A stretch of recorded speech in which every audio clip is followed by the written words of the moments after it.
Okay, so now we're getting into evaluating them by hand, not using a table, not using a graph, using some other more advanced method. Okay. Let me think here real quick. I think I'm actually going to switch over and do this. Give me 1 second.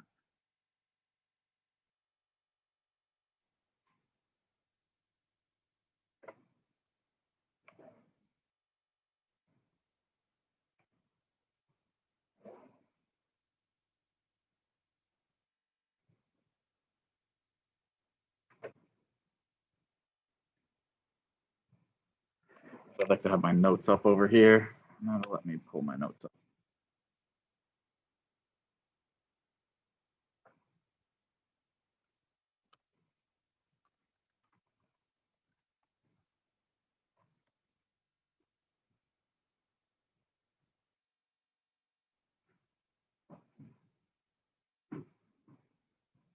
Okay. So, again, we use tables and graphs in the last couple of classes. We want to be able to do this stuff by hand without using a calculator or something. And so that's what we're moving into, right? We eventually want to be able to evaluate these kind of limits down at the bottom here just by hand. And so the way we're trying to think about that is by first starting with some basic properties.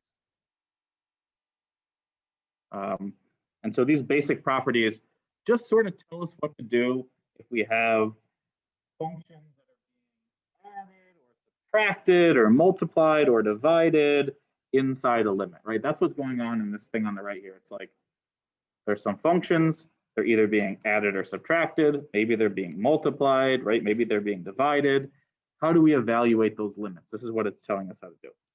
And so it's all based on this thing at the top here. So it's like we have two separate functions, f of x and g of x. Let's pretend that they themselves have limits that exist. If they themselves have limits that exist, and you want to evaluate the sum of their limits, like this one, for example, then you just take their individual limits, L and K, and you add them together, right? That's what this is telling us. And so I'm going to go into a little more detail here and show you some specific examples. But that's sort of the abstract way to think about what these properties are saying. So let's pick a couple of functions and work with those. So let's let f of x be x squared, and let's let g of x be x plus 1. Right, those are two very simple polynomial functions. And it turns out with polynomials, you can plug numbers right into those functions. So let's jump ahead actually to theorem 2. That's exactly what this says right here. It's telling us if we have polynomials and we want to take a limit, you just plug the number right in. What's a polynomial? Maybe we should start there. Does anyone remember what that means? I know we talked about that in my pre-calc class, but that's just like a vocab word. We should generally know what it means. Anyone know what a polynomial means? What's a function that's a polynomial? Or what would characterize a polynomial? Any thoughts about that? Polynomials. So these are functions that have non-negative whole-powered exponents. So the things I wrote at the top of the page are polynomials. Right, these are polynomials because the power here is a 2, the power here is a 1, the power here is a 0. So they're whole-powered, they're non-negative. So what this property is telling us here, so let me write down a couple other examples. So like x squared plus 1 is an example, pi x minus 6 is an example, 2x to the third plus 4x minus 8 is a polynomial, right? All these things have whole-powered exponents that are not negative, okay? And so what this thing right here is telling us then is that if you want to take the limit of a polynomial, right, so x is approaching c in that thing, you just plug c right into the thing. That's what that's saying, right? So for example, if we wanted to do the limit as x approaches, say, 3 of x squared plus 1, this theorem is just telling us you can just plug 3 right into that function. See that? Does everyone you know, and then, I don't know if I've said this yet. I definitely said it in my last class. One of the major, important, hard things about math, like most of the time, I'm literally think like probably more than half the time, is just understanding the notation. Like being able to look at a property like that and having some sense of what it means and how to apply it. Right? If you can do that, that's like half the battle, right? And I understand that it's a different language and it's sort of confusing to look at, but that's like one of the main things that we're trying to do here is like read something like that theorem and understand what it's telling us. So based on number one in my example, you kind of see what I'm saying there? We're trying to take a limit of a polynomial. You just plug the number right in. That's what number one, that's what this thing's telling us right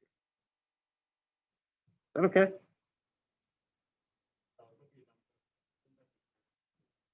Thanks. Absolutely. So there's been 9 plus 1. Yeah, thanks. Keep those. There's no dumb questions too. There's only dumb professors sometimes. Hey, let's keep it on attendance too. Do you mind just telling me your name who just came in? Thank you. All right. Other thoughts about that property, number one? How to read that, how to make sense of it? What's number two say then? Number two is very similar. So P and Q are polynomials. In number two, we're doing a limit, but there's a fraction. What's it say? So here's an example of this. Let's say we have the limit as x approaches 0 of x plus 1 over x squared minus 6, right? Those are two polynomials. We're dividing them. We've got a limit as x goes to 0. What's that property say we can do? Do the same thing. Just plug the number right in, right? We're approaching c over here, and right here we've plugged c in, right? And so this just says we can plug those numbers right in and get 1/6 or minus 1/6.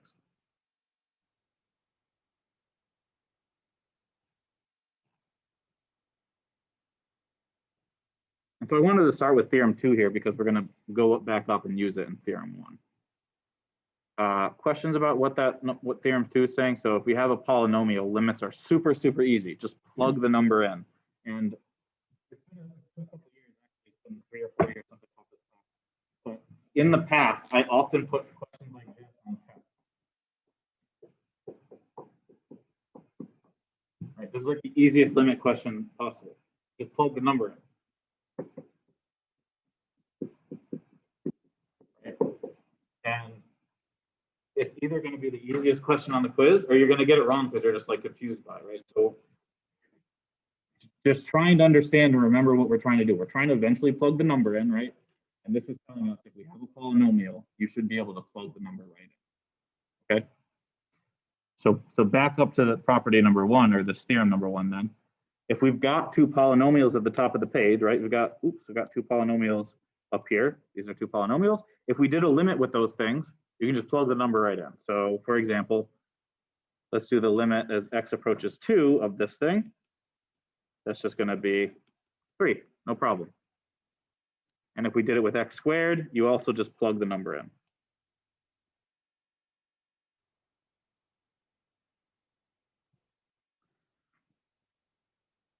And so what I'm trying to do is I'm trying to set up this situation with an f of x and a g of x that looks like this right here, right?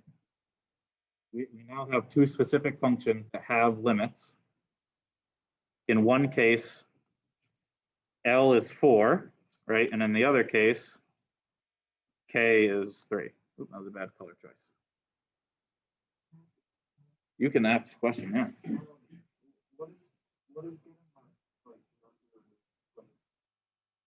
is that?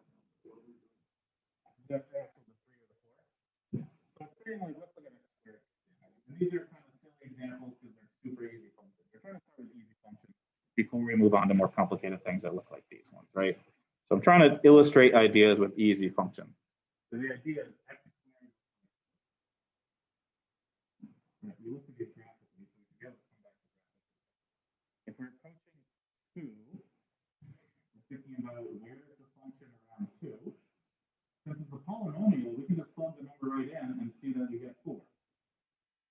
Right? And so the idea is as we approach 2 from the left on this function or from the right, if both approaching the same number of 4. Again, this is a super easy one, so all we need to do is plug the number in. Eventually, we want to be able to look at functions that might look like this, or maybe there's a hole right there, and we want to know the limit as x goes to 0. We can't plug 0 in because there's a hole, and so we want to be able to figure out what is that point, right? Question mark. What is that point right there on that limit? And kind of extending further, we care about limits because we're going to use them to derive derivatives. So it's something, it's like a building block for the really important thing in the course. Does that answer your question a little bit? So if it's a polynomial, it's just the output, right? Input, output. But we care about things other than polynomials. Most of the things in the world are not polynomials, especially interesting functions. And so we're using this idea to build towards more complicated things. Other thoughts so far? So everyone sees that I have like this situation. Come on, man. Go. This situation is all set up with those functions at the top there, right? So for example, let's look at property number 1 then. Property number 1 says, if we're going to take the limit of a constant, it just stays the same. So number 1, for example, would be like, the limit as x approaches 2 of the number 10 is just 10. If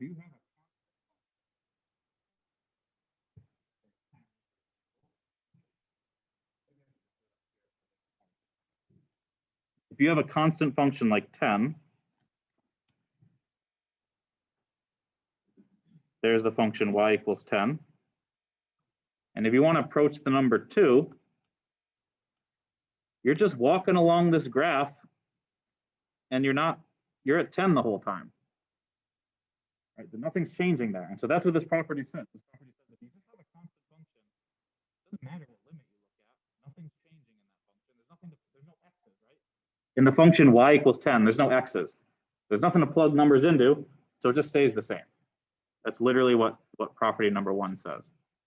Whereas property number 2, right, this second one here, tells us what to do with the function y equals x. And now this one says, if you want to do the limit of y equals x, and you're approaching c, that just ends up being the answer. And that should make sense because it's a polynomial. You're just walking along that line near points, right? So an example number 2 would be like, if we want to approach 2 of x, this just ends up getting plugged in there because we know we can plug things into polynomials, and that just ends up being the answer. All right, I just rambled for a minute there. Can I answer some other questions?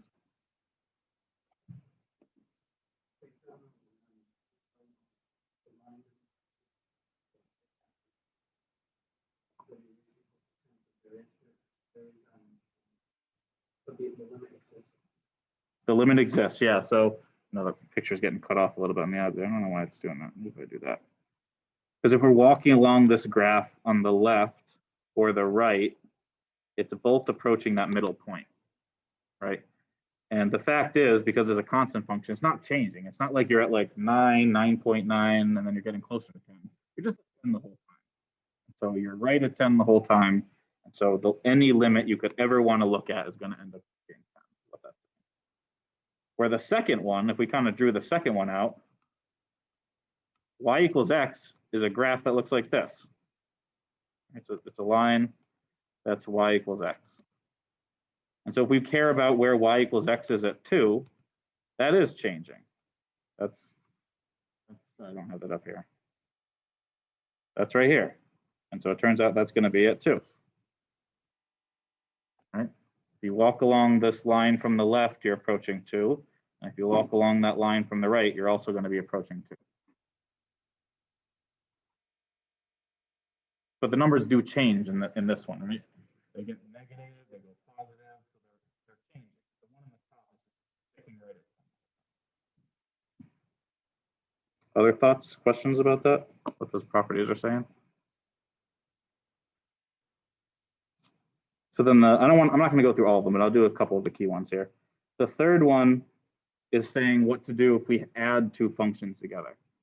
So remember, we have our functions at the top here, x squared and x plus 1. Number 3 is telling us what we could do if we wanted to do the limit of the two of them being added together. Right. I have a limit, x approaches 2. I have two separate functions being added. One of them is x squared, one of it is x plus 1. Well, those two things have individual limits at the top. And so what this property is saying is, if we want to evaluate the limit of two things being added, you just add or subtract their individual limits. Right? It's getting covered a little bit here, but that's what this is saying. Right? If you want to add or subtract functions inside a limit, just add or subtract their individual limits. So if we know these two things have limits themselves, we just look at them separately. Right? And we do know that one of them converges to 4, one of them goes to 3. So this is just going to end up being 4 plus 3, or 7. Right? And if we subtracted them, we would just subtract the two things. Thoughts? They're all kind of follow very similar to that, to these same kind of ideas. Right? Number 6 is what to do if you divide them. Number 5 is what to do if you multiply them. All right, let's look at, we kind of already looked at 6 in the polynomial one. Maybe we'll just look at 7 real quick. 7 says, like, what if I wanted to do the limit as x approaches 2 of x plus 1 raised to the 6th power or something, right? That's what number 7 tells us what to do if we have a function raised to a power. Well, I know x plus 1 goes to 3, right? And so this is just saying take the individual limit and raise it to that power. And so this is going to end up being 3 to the 6th. Whatever that is, I don't have a calculator and I'm not interested in really, doesn't really matter. Thoughts about how to apply those things, these properties.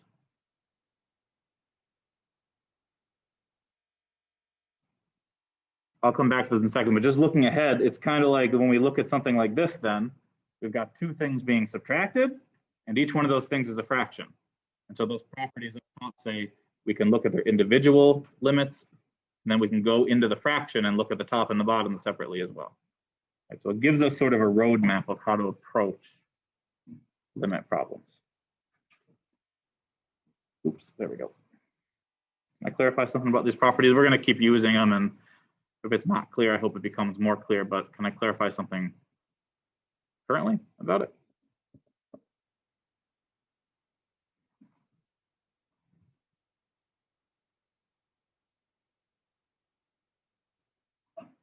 All right. Just the last property I'm just going to very quickly touch on. It just tells us a very similar thing about trig functions, right? So it says, hey, if you can plug the letter C into one of these functions, so C is in the domain, right? In all of these properties, the limit is x approaches C.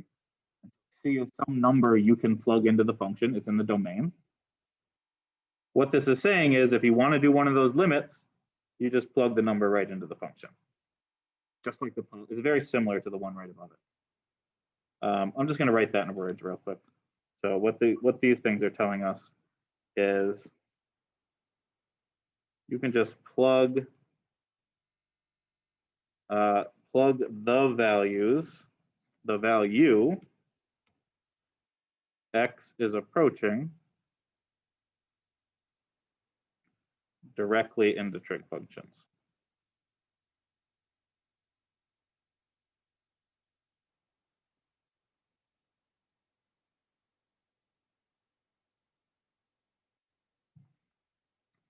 We don't do a lot with trig functions in here. Oh, there's also some exponentials and logs in there as well.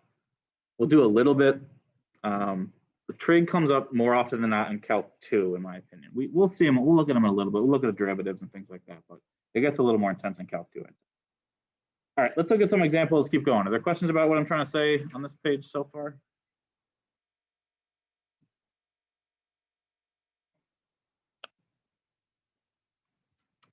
All right, so let's look at this. This is our first example of like a trickier kind of limit, right? We're taking the limit as t goes to 0. It's a fraction. There's a square root in it. There's squares, so it's a little bit trickier. And notice what the properties tell us we can do. Right? The properties here tells us if we have things being divided, we look at their individual limits. And then if we have things being added or subtracted, we look at their individual limits as well. And so that lets us go inside the fraction and then moreover, go inside the numerator once we go inside the fraction. In other words, using the properties at top there, this becomes the limit as t goes to 0 of the numerator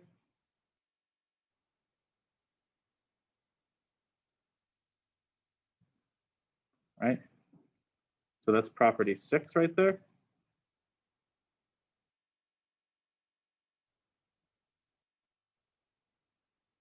And then inside the numerator, we have things being subtracted. And property 3 tells us if we have things being subtracted, you can just subtract their individual limits. And so this number of property 3, so from here to here is going to be property 3, it lets us go inside and do the limit on the numerator like this.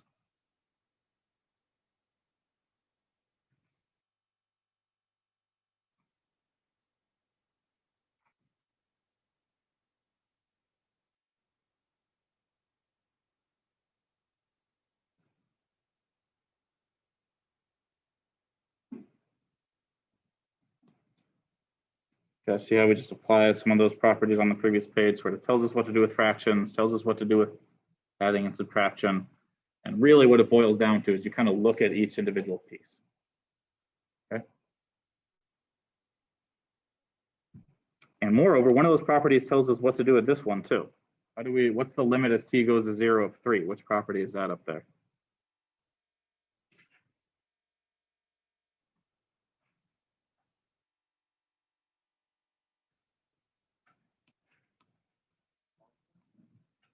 Yeah, it's a constant, right? So this is number 1. Right, the property number 1 says if you got a constant, it just stays the same. And so notice what happens as we start to evaluate each one of these things. So I'm going to plug, so this is an important thing too. Notice how I'm writing lots of limits on here. Started with a limit, I put it into the numerator and the denominator, it distributed into the numerator. I've got limits all throughout. You need to keep writing that until you actually plug the number in. Right, this is a mathematical argument. When I read this, I read it like a sentence. And without the limits being put in there where they're supposed to go, it's like a garbled sentence. It's like something that doesn't make sense.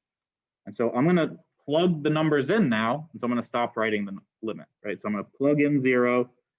So I'm not going to write limit anymore.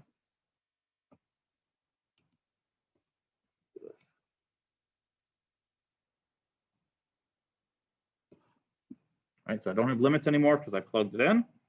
But notice what happens. We end up with 3 minus 3 over 0. We get 0 over 0. That's no good. That's what's called an indeterminate form.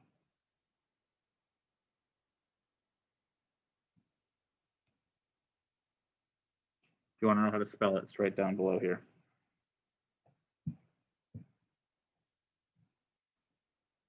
And so we're applying these properties. We want to do it by hand, but we're realizing, oh shoot, this didn't really work. And so we need a few techniques to handle these indeterminate forms. Let me just pause there and see if anyone's confused about that. What we're doing here so far.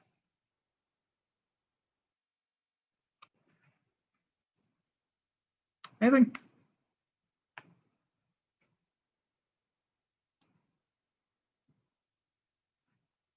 All right. So even when we want to do these things by hand, sometimes they're super easy, right? Like this one right here.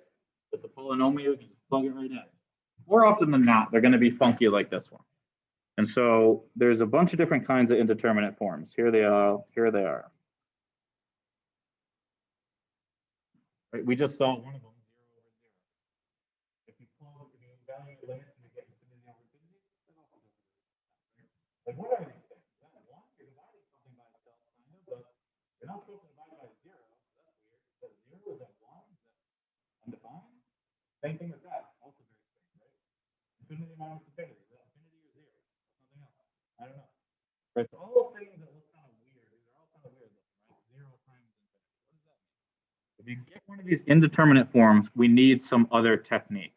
And that's really what this chapter is a lot about, is like understanding limits and then understanding some of the techniques to solving them. And that's where this stuff comes in, these three ideas. So we're going to look at three ways to look at, oh, there's one we want to add too. So 0 over 0 is one type, but really anything over 0 is no good, right? If you have like any number over 0, you really need to rethink it if you get something over 0. Okay, we'll look at three techniques. Like it says right here. We'll either A, multiply something by 1 and do some algebra. B, we'll factor and cancel. That's a nice thing if it works. Right, that's the second thing. Or C, we'll combine terms. And so we're going to go through each one of these techniques, look at an example, kind of think about how we know which one to choose. And by the end of this, the next couple pages, you'll be able to do all the homework for next week. So we're just going to go through them one at a time. Let's start with multiplying by 1. So if you multiply something by 1, it doesn't change the problem, right? You have some function, you multiply by 1, it stays the same. And so that's kind of the underlying principle here, is when you multiply by 1, it doesn't change the problem. But what it lets you do is manipulate what you currently have to something that is easier to work with. And so the first thing we're going to look at is the conjugate over conjugate thing, right? Has anyone heard that word before? Conjugate? Anyone heard that? Makes me think of something specific. It always makes me think of Spanish, but that's not what we're talking about, right? We're not conjugating verbs in Spanish or something like that. Where the conjugate in math has to do with square roots. And so we use the conjugate method. Let's learn what conjugate means first. So the conjugate of this expression, square root of f of x plus or minus g of x, is the exact same thing, but you switch the sign between them. Okay? So the thing that changed here is that this turned into this. So if it was a plus between them, it becomes a minus. If it's a minus between them, it becomes a plus. That's the definition of a conjugate. And it's helpful in this case because when you multiply a function that has a square root by its conjugate, things cancel and you end up eliminating the square root. And so if you have a square root problem, it's very helpful to use that way. So that's what we're going to do on this particular function, on this first one here. We're going to multiply by the conjugate, and let's evaluate why we need to, right? You should always try to plug the number in, just like this one. Right? You always try to plug the number in. So on this particular one, this limit as t goes to 0, let's try to plug 0 in.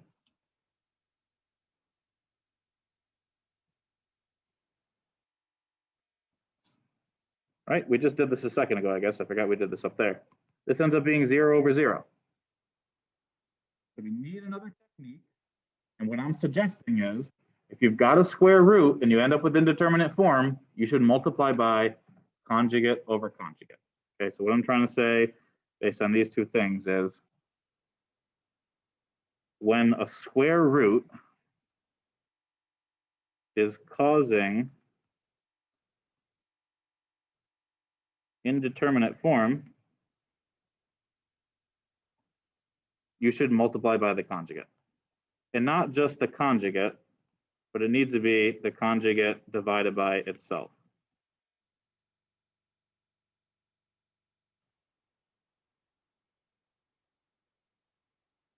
Otherwise, you're changing the problem, right? If you multiply by conjugate over conjugate, that just equals 1, right? That just equals the number 1. So you're taking a function, multiplying it by 1. You're not changing anything, but you'll see it's a nice technique to help move forward. You know, math is all about these weird little techniques. Just like knowing some little trick to move on to the next step, I swear. Especially when you get into really advanced math.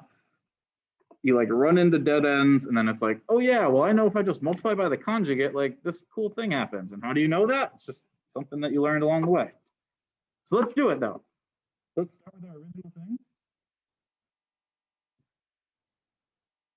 Let's multiply by the conjugate. This is the conjugate. the exact same thing, but you change the sign between the two values.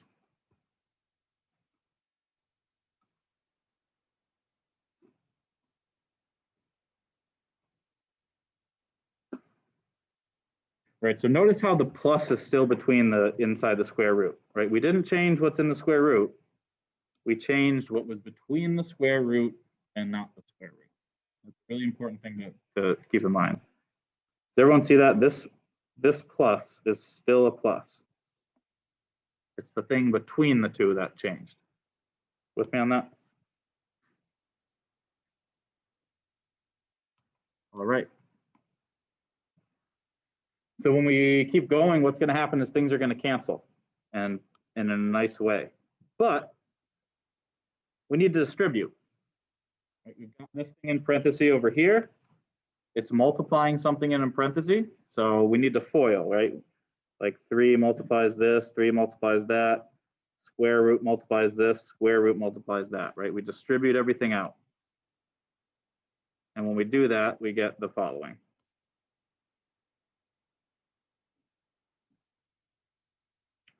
Right, we'll have a -3 plus 3, so those are going to cancel.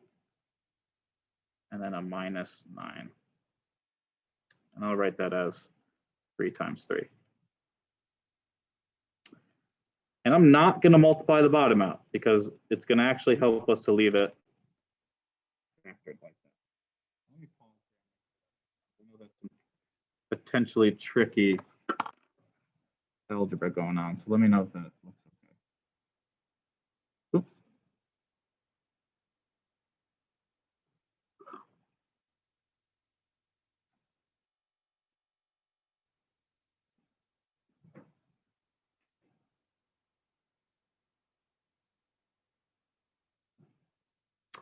Is everyone okay with that distribution? Right, everything in one parenthesis multiplies everything in the other parenthesis, and we get 4 terms like that.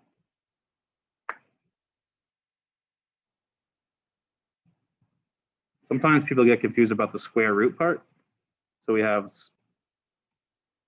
square root of t squared plus 9 times square root of t squared plus 9. So that's square root of t squared plus 9 squared. And that's where that first term came from. Is that okay?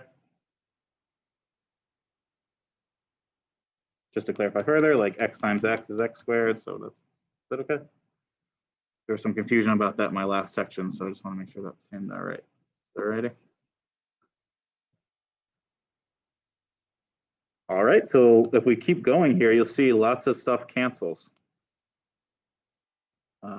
I'm going to, yeah, I guess I'll just keep going.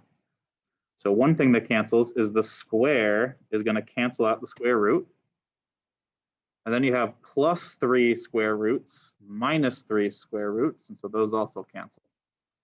And then 3 times 3 will become 9, right? So we have t squared plus 9 minus 9.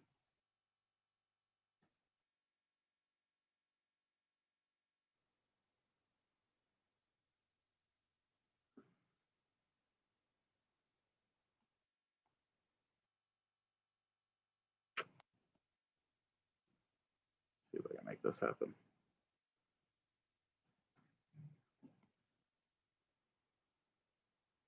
Damn it. All right, it's fine. It's going to keep going. Is that okay? Things are canceling, right? And then we have +9 minus 9. So that's nice. And then the t squareds are also going to cancel. So we have this.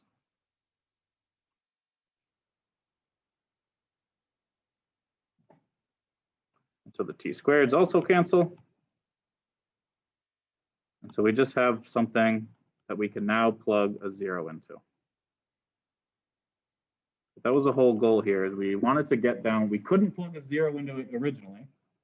Now if we plug a 0 into this thing, okay.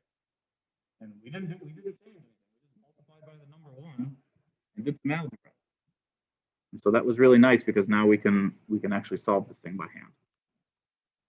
This is like this, I would describe this work as the scratch work, and then I'm going to write down sort of like the final answer, I would call it.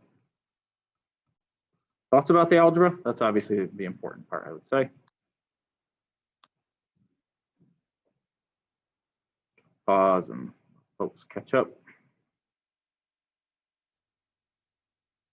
So kind of the final answer, I think the best way to describe the final answer would be, we wanted to write down our original limit, which was this.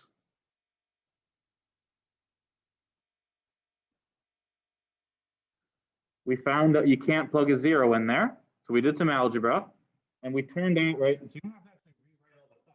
We know that this thing turns into that. I'm just going to say, well, it turns out that that limit is the same thing as the limit of this function we just came up with.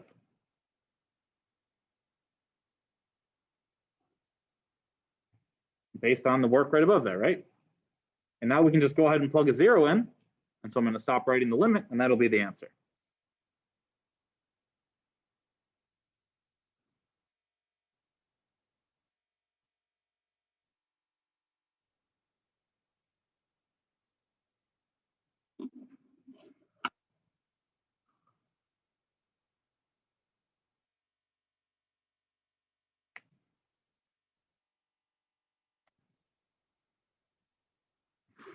Let me go ahead and graph this on my computer real quick so I can remind myself what it looks like. I think it kind of looks like that one though.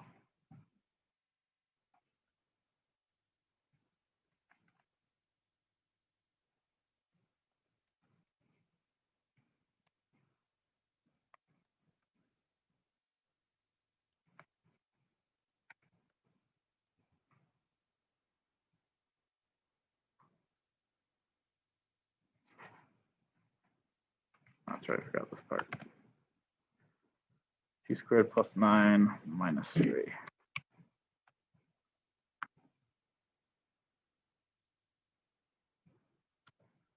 Yeah. So I'll just draw this one over here, but it turns out this graph, the graph of that thing, kind of goes up, comes down, just a hole right here. That's approximately 20%. So if you walk along this graph,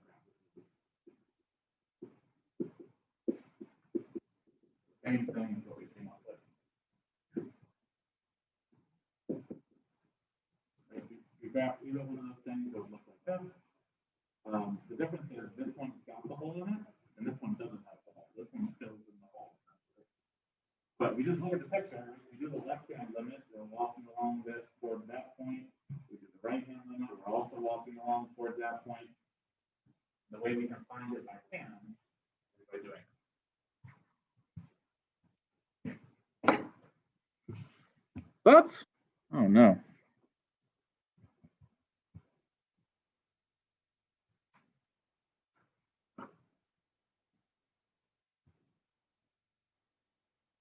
Questions?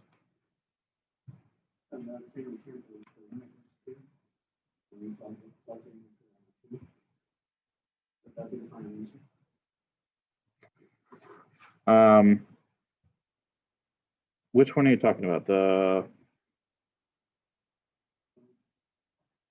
this one is approaching 0 though, right? Yeah. So where do you see 2? Oh, if the limit was approaching 2 of this one, you can plug 2 into the original function. And so you could just plug 2 right in there, and that's what would be the answer.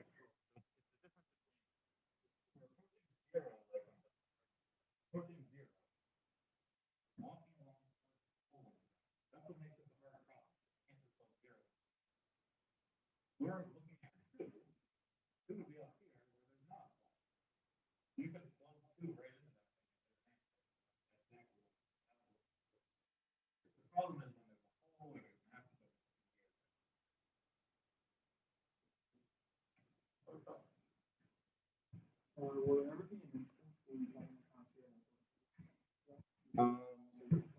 Not if there's a square root and plus or minus something. That's usually going to be the approach for that.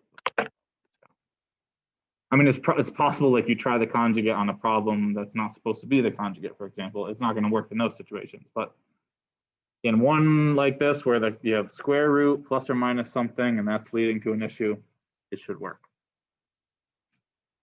Other thoughts? It's good thought. Other questions?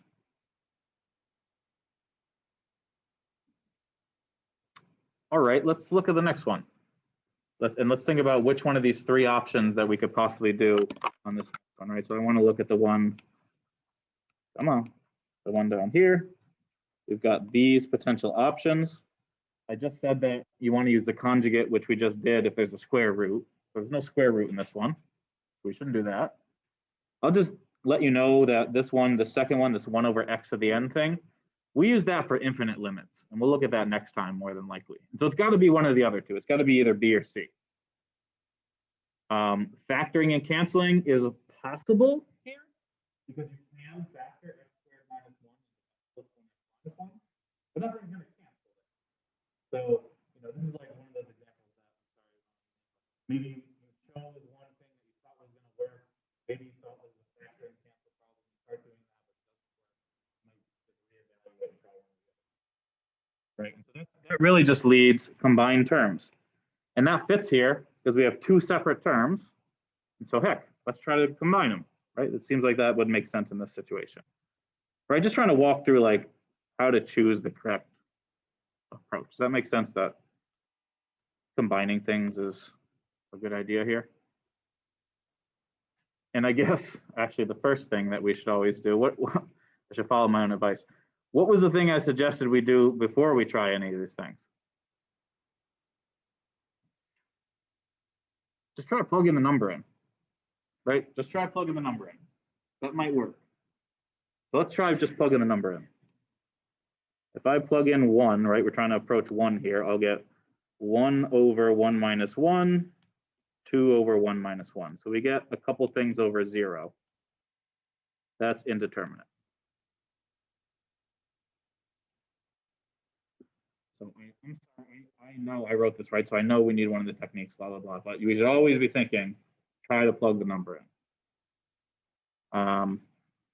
And so let me backtrack then. So let's try combining terms because that seems to make the most sense, right? So let's combine terms. Oh gosh, we've got to add fractions. That's okay. We're in calculus. We can add fractions. I know it.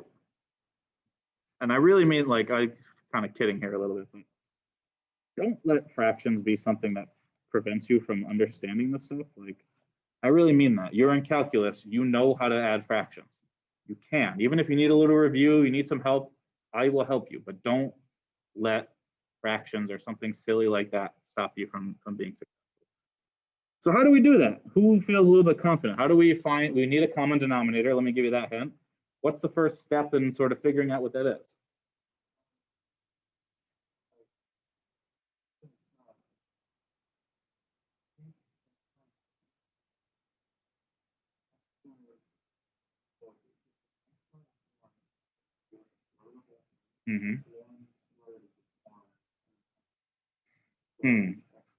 Okay, so real quick, it sounds like you want to do this, but if you do that, you need to do this, which gives you a whole bunch of stuff.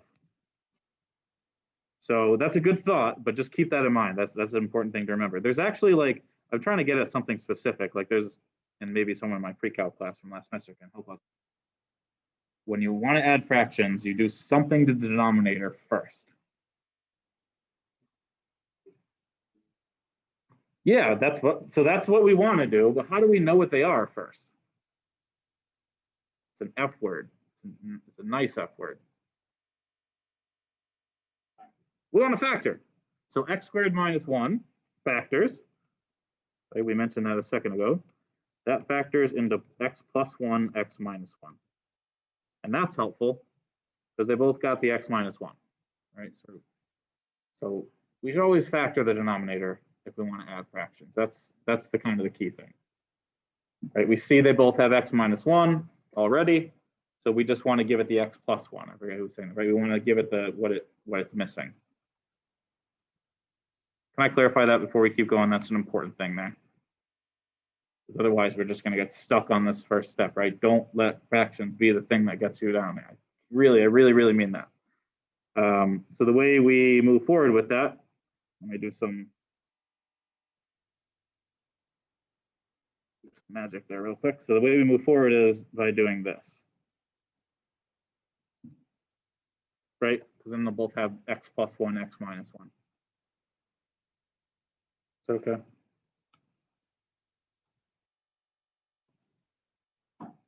And so we'll have x plus 1 minus 2 over that thing.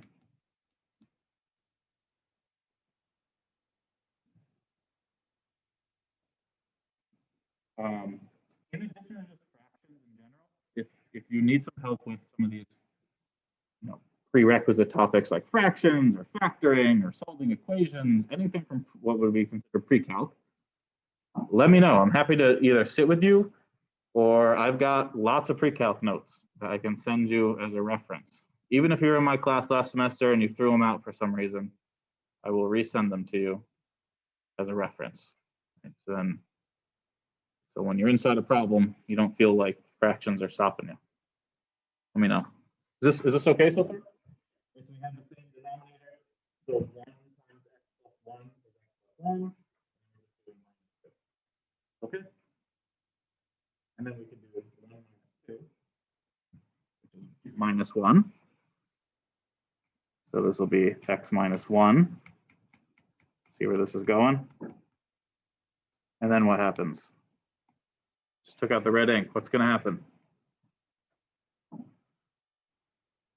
They're going to cancel. The x minus 1s are going to cancel. Right? We've got an x minus 1 and x minus 1 in the bottom. They cancel.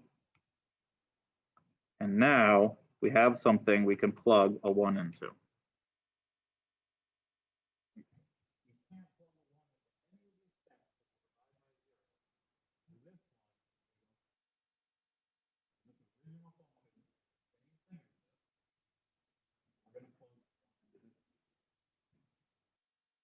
That's sort of the final answer there, is saying, hey, we want to do this original limit. Oops, that should be the number 1.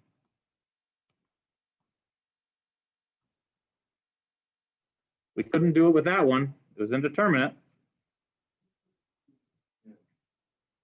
So on the numerator, we've got 1 minus 2, which is minus 1. Right, so once we have a common denominator, we like combine the numerator. Okay, so everyone see that? It's okay. Common denominator. This came from this one, 2 from this one, so those 2 combine. So anyway, what I was saying is we want to do this original. I'm writing in blue in the bottom corner here. We want to do the original limit. We couldn't plug a 1 in there, but we did some algebra, and we know that it's actually the same thing as this function. That's something, oops, 1. That's something we can plug a 1 into.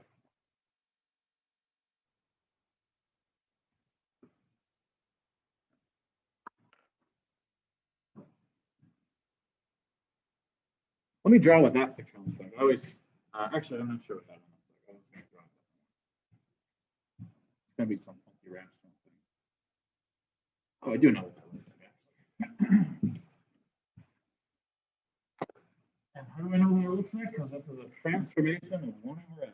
So those folks in my pre-calc class again. On my pre-calc stuff. And this is a transformation of 1 over x that was moved to the right one, left one. What looks like.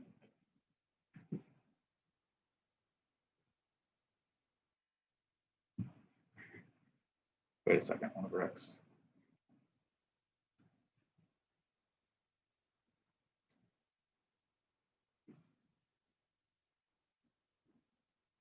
No, I'm confused for sure. Let me double check.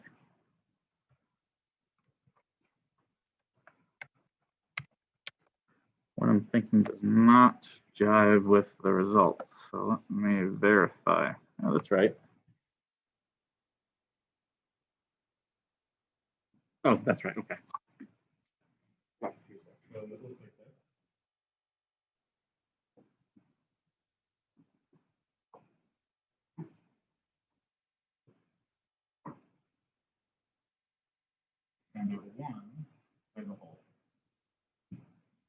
And so at this point is at 1/2. So it's like when you walk along this thing from the right, you're approaching the same point you are as from the left, but there's a hole there, but it's at 1/2. And we were able to sort of see that from this. And so this thing I'm drawing with the hole in it is the original function.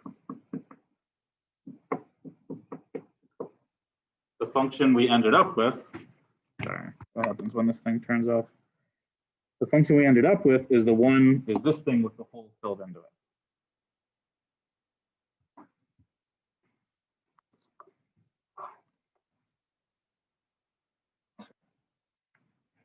Thoughts? Clarify something about that?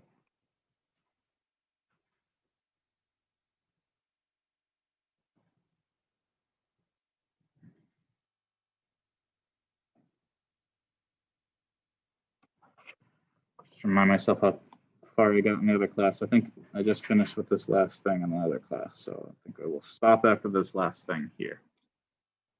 I had a lot of technical difficulties in my last class. I was originally trying to beam my iPad to Zoom, and it was causing all kinds of delays, and I was fiddling around with it. It was kind of a mess. Anyway, that's why we have a little more time in this class. Can I answer some questions about this stuff yet so far? We've looked at two techniques. We've looked at conjugate over conjugate, combining terms. Those are the two things we've done so far. Anything else you want to talk about at this point? I'm just going to slide down the case paper right now. All right. Is this still recording, I hope?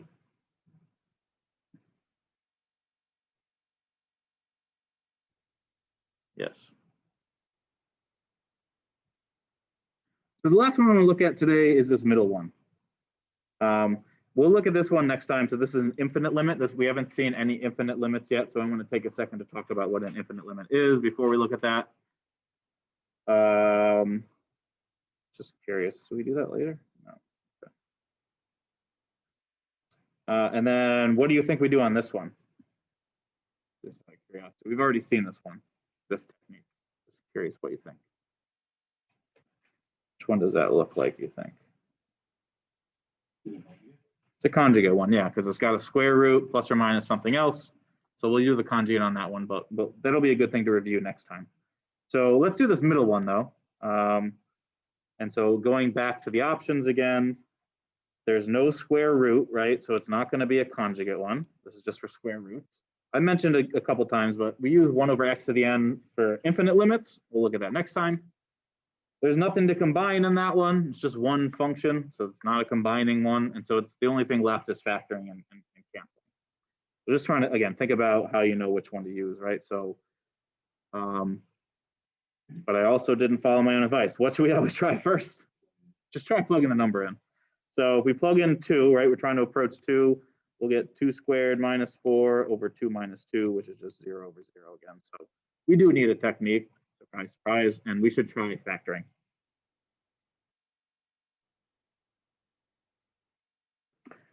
So x squared minus 4 factors into, something should cancel. So like it should be one of the things in the bottom, right? So that should give you a hint, right? If we know that this is in the bottom, like I'm just trying to give you a hint about factoring. If we know something's going to end up canceling because this is a factor and cancel problem, that should probably be one of the things that factors in. We want it to cancel. So the other thing that factors into is x plus 2. And it cancels, like we just said. Right? Minus 2's cancel, and we're just going to get x plus 2. Let me do this one with the limit the whole time, actually. This is a good opportunity to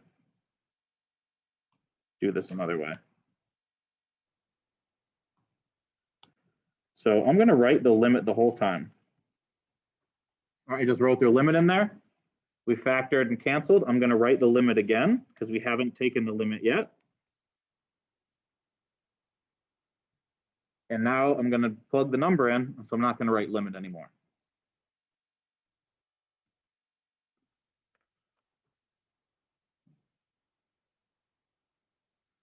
I always think these ones are kind of interesting because it's like, well, first of all, are there questions about the factoring or the canceling?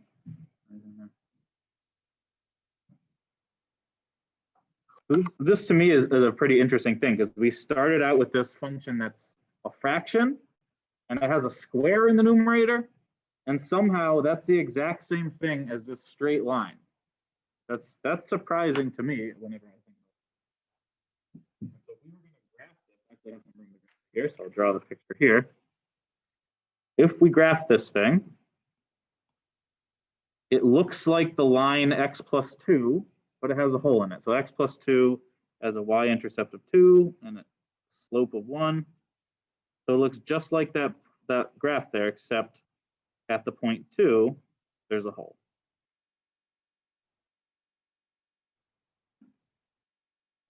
So it's a straight line with a hole in it. That's how you end up with holes, is when you have some fraction thing and it cancels out a factor.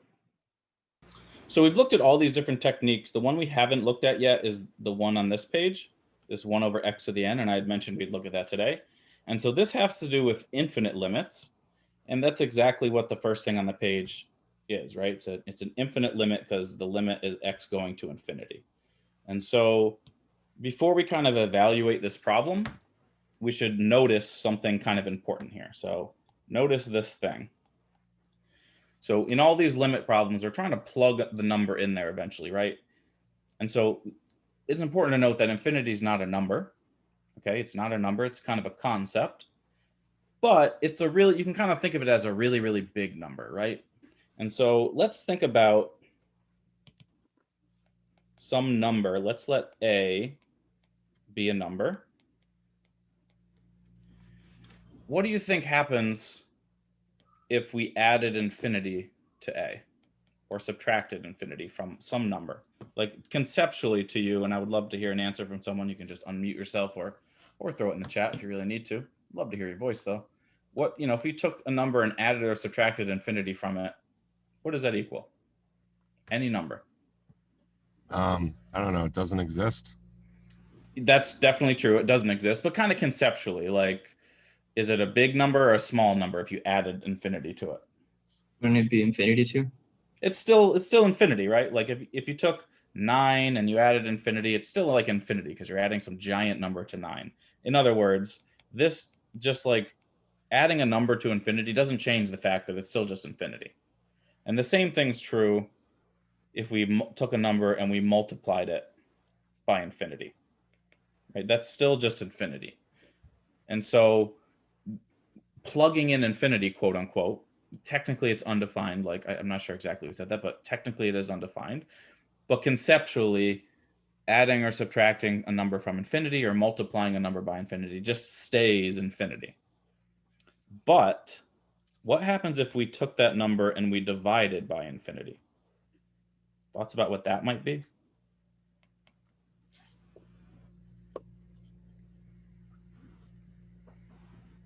Like infinitely close to 0. Nice, infinitely close to 0, right? The bigger the bottom of a fraction gets, the closer it gets to 0. So we can kind of think of a divided by infinity as being 0, or like Rory said, infinitely close to 0, right? And so when we have infinite limits, we want to think about this situation, and we want to basically force that situation to exist in our problem. In this current problem, right, in this current situation, so I'm going to write currently, if we plugged infinity into this function, and again, I'm being kind of a bad mathematician by saying plugging infinity in, it's not a real number, but again, kind of thinking conceptually about it. If we plug infinity into this, we'd have like 3 times infinity, we'd have infinity plus 8, and so that's just infinity over infinity. Oops, that's not an infinity, there we go. And so that's one of the indeterminate forms that we have at the top of the page. We haven't seen this one yet, but I'm just trying to sort of lead you down the road to thinking about how to deal with these. Are you with me that that's kind of the issue here?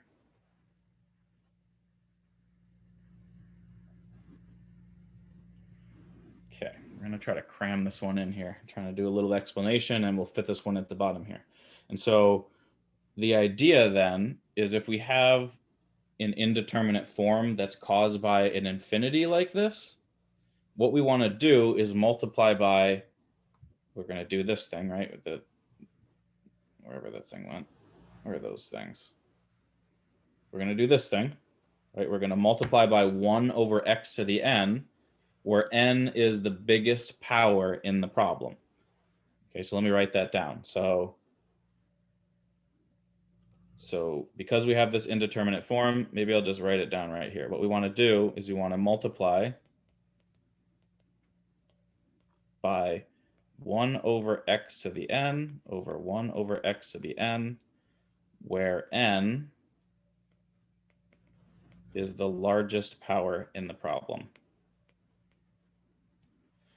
Because what's going to happen is it'll put all the x's in denominators, and we'll be able to cancel them out and make them 0 based on what we just said about numbers divided by 0. So in this problem, the biggest power is 1, right? We have a 3x to the 1. We have an x plus 8, so it's an x to the 1 plus 8. So we're going to take our original problem and multiply it by 1 over x divided by 1 over x. And so that's what I'm going to squeeze in the bottom here. I'm going to sort of set it up and then pause and see if there's a question. So our original problem is this. This gives us an indeterminate form. And so I'm going to take that and multiply it by 1 over x to the 1 over 1 over x to the 1. Because 1 is the biggest power in this problem. Right? If there was a square in there, it would be a square. If it was a cube, we'd do 1 over x cubed. We just want to cancel out all the x's is the short of it. And we'll make other things go to 0, and we'll be able to get an answer. So I'm going to pause there before we finish and see if there are questions about what I've said or what I've written down. Thoughts there at all? You don't plug any numbers in for x.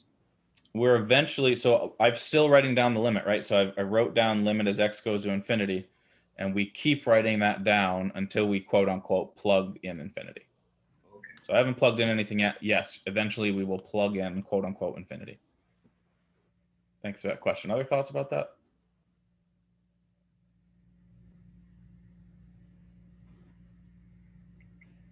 Okay, so the way this works is this thing in the top goes and multiplies the thing in the top in the numerator, and the 1 over x in the denominator is going to multiply both the things in the denominator, right? It distributes through there. And so it ends up looking like this.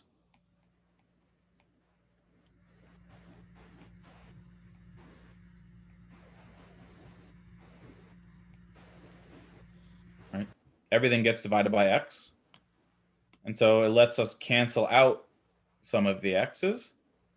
And then we're going to cancel out the other one when we plug in infinity. So like this one cancels out into the number 1, right? Those two cancel out. And we can move forward, and this is going to let us solve this problem. Question. Yes, 1 second. Let me finish writing. Yep. So, like, say the biggest power on the problem is 3.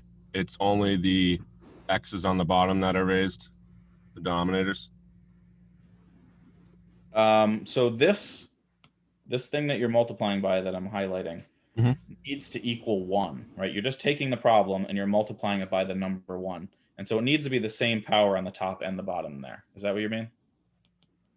Like, in other words, you could not put like a 3 here and a 2 down there, because then that wouldn't equal 1. Is that what your question was? Yeah, I'll keep going and listening.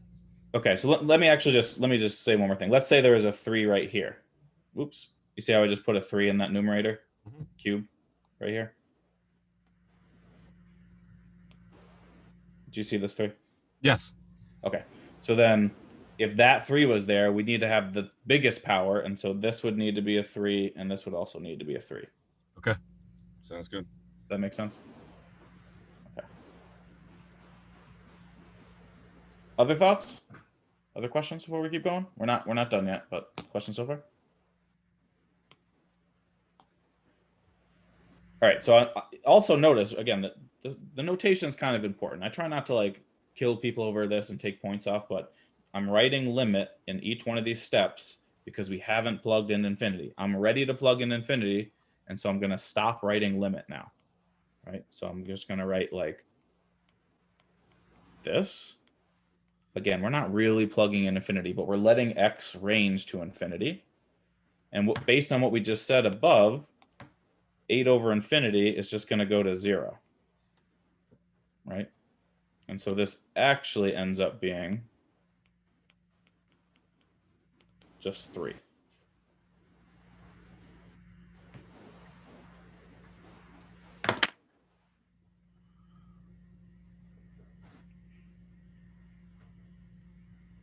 Questions? See how that worked? Right, we couldn't plug infinity in at the beginning because we just end up with infinity over infinity. But when we divide by the biggest power everywhere, it cancels them all those infinities out, and then just lets us send other ones to 0, and we end up being able to sort of plug infinity in. I can't stress enough how you're not really plugging infinity in because it's not a number, but you're letting it like X range to infinity is what you're really doing there. So we only do this when the limit goes to infinity. Right, only when the limit's going to infinity is when you do something like this. Because of this thing, right? Because numbers divided by infinity equals 0. So that's only going to happen when you let the thing go to infinity. Oops.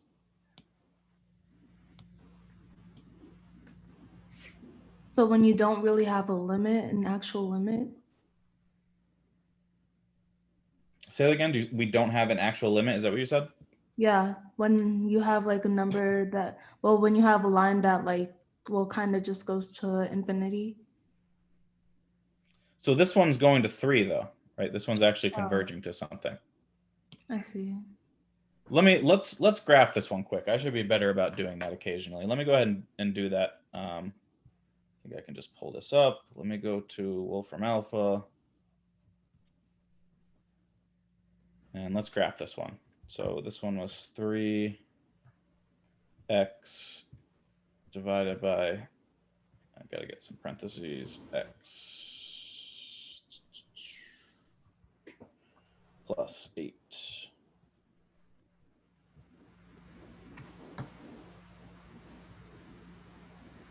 Right, so it's like this graph right here.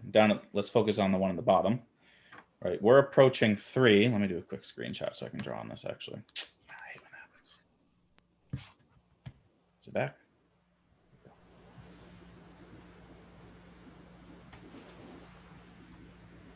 So this is the graph. I did it again. Damn it. I'm trying to take a screenshot, sorry.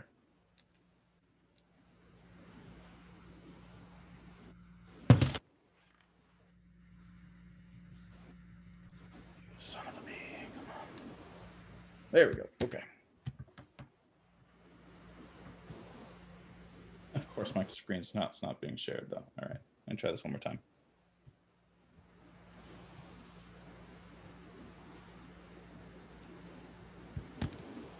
Okay, so this is the graph. We're thinking about it at infinity, right? So we're like thinking about this thing as it goes way out this way, right? Infinity is like over here somewhere. And the idea is there's a horizontal asymptote at 3. I didn't do the best job of drawing that, but see how this red line I'm drawing is approximately at the point 3 in the middle?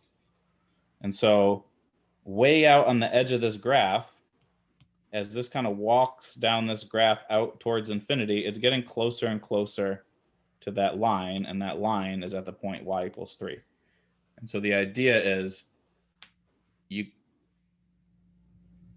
I forget what your original question was. There is a limit, right? So this line is getting closer and closer and closer to the asymptote way out to the right of this thing. And you can kind of see that that's happening in this graph. Let's get a little jumbled now. But questions about that? About the graph at all before I close it off? Yeah, are all limits asymptotes? Infinite limits would be an asymptote. Okay. Yeah. And you actually, if you just scroll a couple pages down, we define that more formally. There's a section called limits at infinity, and it says that. But absolutely, yep, you're right. Other thoughts?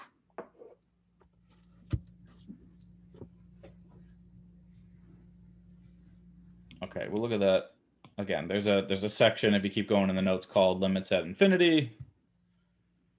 It's right after continuity, I think, right? Right after this. We'll get there next week. Anyway, but yeah, you're right. All right, let's look at this last one. This is one technically we should be able to do already, and my goal usually when I run this class is I break people up into groups and let them try this one together. But I would like to just keep moving and make sure we cover the material that I want to cover today. So we've seen how to do this one already, right? So we're approaching 16 in this limit, and notice that if you try to plug in 16, you're going to get 0 over 0. You should try to plug the number in. Okay, there's a handful of limits in the homework that's just seeing, hey, are they checking to plug the number in first? And so that's the easiest thing you should do, is just see if you can plug the number in. If you can, that's the answer. Okay. So what's the technique here then? If you can't do this, what technique do we talk about using if there's square roots that lead to indeterminate forms? Conjugate. The conjugate one, right? This one right here, that was the first one we talked about. Talked about when there's square roots leading to issues, you should do the conjugate thing. And so that's how we approach this one. I like doing 2 of these ones because sometimes people think this is a little bit tricky. So I'm going to rewrite the problem and let's solve it. So we can't plug in 16, but we want to take our problem and multiply by the conjugate, which is this. Right, and I messed that up. This should be a 4 on the bottom. Right, so this is the key part, right? The plus in the middle is what makes it the conjugate. We change the minus to a plus. And when we do this correctly, everything cancels out and we get something nice. But we need to be careful because we need to distribute. Right, so we need to distribute the 4 through, we need to distribute the square root through, and we need to like do some algebra. But if you do a couple of these, you just kind of get the hang of it, and they're really not that bad. Right, so I'm going to write the limit again. I'm writing the limit again because we haven't plugged in the number yet. But what ends up happening is we get square root of x squared. We'll get minus 4 plus 4. So those are going to cancel, and then we'll get minus 16. And it's usually better not to multiply out the part that's not going to cancel, right? So this bottom part here that I'm about to highlight, I'm not multiplying that out because we're not going to get interesting canceling things. And instead, one of those factors is going to end up canceling. That's what we saw in the other example, and that's what's going to also happen in this one. All right, let me just pause here. It's been a couple days since we saw this. Questions about it so far? I figured out how to stop the delay on this thing, by the way, so the iPad should be all set. Thoughts? Seems okay. So remember, the square is going to cancel out the square root. And then we've got plus 4 minus 4, so those go away. And so that was the whole point of multiplying by the conjugate, is it cancels a whole bunch of stuff out. So then we get, right, still writing down the limit. This is important. We get x minus 16 on the top, and that's going to cancel with the x minus 16 on the bottom. Right, that's why I didn't want to multiply the bottom out, because I just know the point of this technique is stuff is going to cancel on the top and the bottom. So then those 2 things cancel, and we can plug 16 into this part, right? So this is still writing down the limit. That's important. Follow my own advice. Still writing the limit down because I have not plugged it in yet. But now we can. We're prepared to plug 16 in. It's not going to lead to something weird. And so we can do that. So I'm not writing the limit down. I'm plugging the number in. And we get an answer.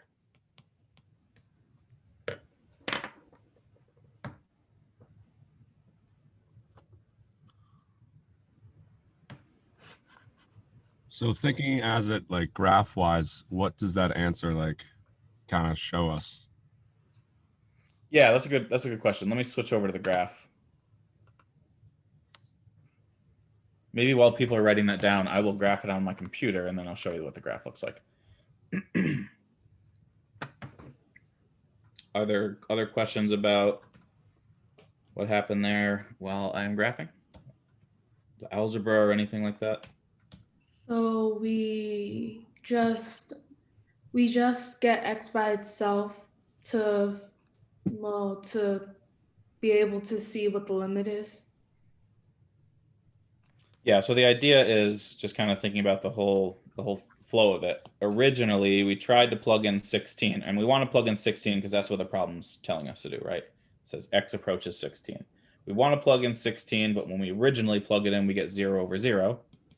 And so we multiply by the conjugate in this way, this here, so that it stuff cancels, right? This sort of part is stuff canceling. And then this final form is something that we can plug 16 in. And it's the exact same as the original, right? We didn't change the problem. It looks like a different equation. I know it looks different, but we just multiplied by the number 1 and then just did some algebra. So it's actually the same thing.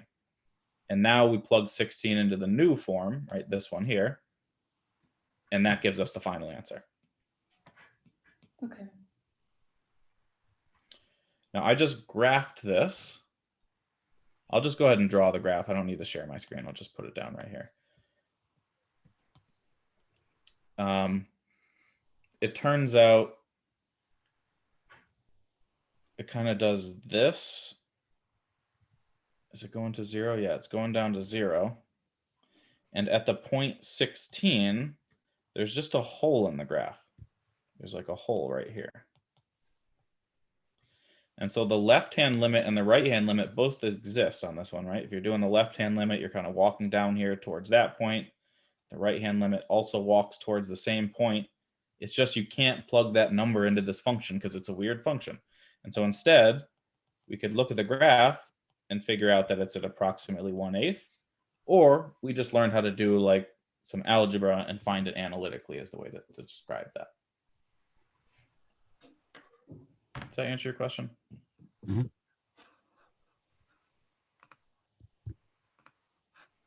Other thoughts?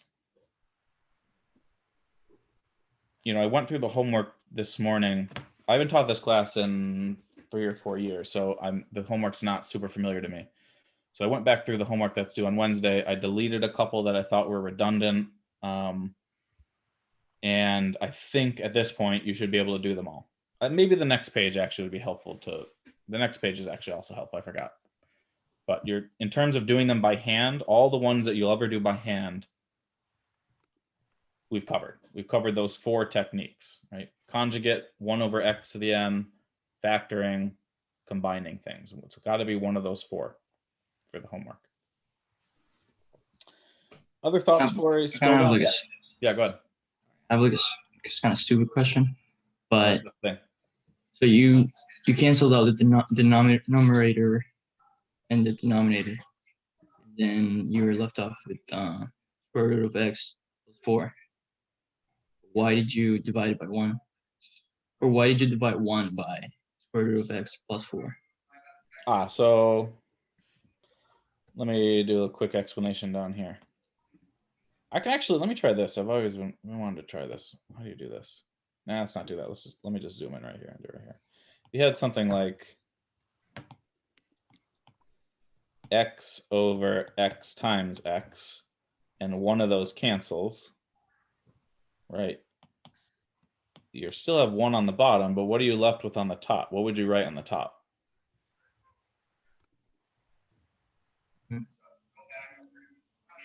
It's not 0, right? It becomes a 1 up here.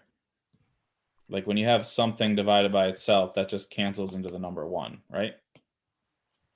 And so that's what happens here. When you have something like that and they cancel, it just becomes the number 1. Does that make sense? Yeah, thank you. And so that's what's going on in that problem then. Just to zoom out again, right? You have like something divided by itself. And so when they cancel, they turn into the number 1. Other thoughts?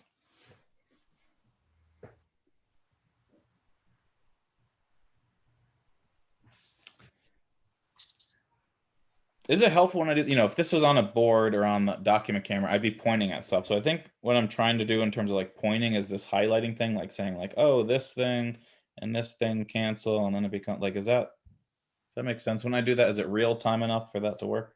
Yeah. Okay. Other thoughts or questions before we look at the next page? Because the next page mostly focuses on like what I would describe as graphical versions of some of this stuff. It's called one-sided limits, and we're looking at piecewise functions as well on here. Okay. So piecewise functions, let's read what it says here first. So for one-sided limits, we just consider approaching the value from just one of the directions. And we've seen this before, right? We saw this when we were making tables up here. Let me just sort of remind you where I don't have those notes here because we switched over. But way up here when we were making tables, right? There is a table right here on your page, page 3. There's a table there where we were looking at right hand and left hand limits. And that was doing it with a table. And now we're just kind of switching gears a little bit and looking at graphs and functions, piecewise functions specifically. And I'll just kind of remind you of the notation real quick. When we approach something from the right, that's this notation, right, with the plus. And when we approach something from the left, it's got the negative notation, right? It's like the positive and the negative direction. Okay, let's warm up with some piecewise functions, because the graphs that exist at the bottom of the page here that people often get confused about, these graphs down here, these are just piecewise functions. I remember looking at graphs like that, or the one that who asked that question? I think it was Janetta maybe who asked the question at the beginning about the one-sided limits. That's a piecewise function that looks like this. And so those are often defined by things that look like this up top. So how does this function work? Well, basically it tells us that this function f of x looks like x plus 1 to the left of 0, right, when x is less than 0, and it looks like x squared plus 1 when x's are bigger than 0. And so this part on the right tells us when to plug numbers, or sorry, which piece to plug numbers into. So on the right here, if we want to look at f of 2, we think, is 2 bigger than or less than 0? It's bigger than 0. And so that means we would use the bottom piece for number 2. Right? But negative 4 is less than 0. And so we would use the top piece. I'm going to write that stuff down, just sort of setting up the idea. Right, so if we plug 2 in, we use the bottom piece, and it becomes that. And so we use the bottom piece. Right, these are called piecewise functions because they're in pieces. We use the bottom piece because 2 is bigger than 0. Right, we plugged it in. We plugged a 2 in, and this function tells us to use the bottom piece for bigger than 0. See how that worked? It's really straightforward, but I know when you first look at things that look like these piecewise function, they look really intimidating. And so I just like to just start by just reminding you how they work and what they mean. And so since you're defining the function in 2 separate pieces, it ends up looking weird like the ones at the bottom of the page here, because, right, it looks, why is it doing that? Use the pen. Use the pen. It ends up looking like these down here because it's like, oh, on this piece, make it look like this shape. And then when you switch over to another shape or another function, it looks like a different shape. Questions about that? Does that seem okay? So then in the bottom piece, if we plug in negative 4, we would use the less than 0 part, right? So this would be minus 4 plus 1, which is minus 3. And we use the top piece because we plugged in negative 4, and negative 4 is less than 0.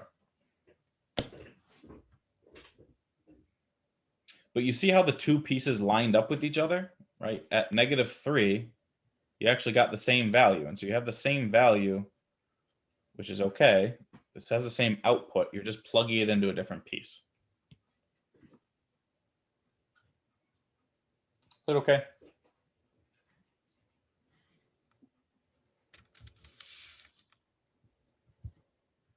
Someone want to say something? I heard something there. What is that word before bottom piece and top piece? Used, USED. What's the thing after bottom piece and top piece? It's an abbreviation for because, B/C. Oh, okay. All right. Sorry about that. Still trying to work on my hand. My handwriting's bad to begin with. I'm switching over to iPad is exacerbating that a little bit. Other thoughts? So I just want to sort of clarify that because we're going to look at limits of this now, of that above function. And if we're plugging numbers in from the right, we would want to use one piece, right? And if we're plugging in numbers from the left, we would want to use a different piece, is how this is working. So I just wanted to sort of talk about the pieces before we looked at that. Also notice that these individual pieces are polynomials, right? And so we learned previously, if you just want to just slide up to that thing right here, if we have a polynomial, you can just plug the limits right into them. That's what we learned on Friday. And so let me remind you of that right here. So note, since each piece is a polynomial, we can plug the limits directly into them.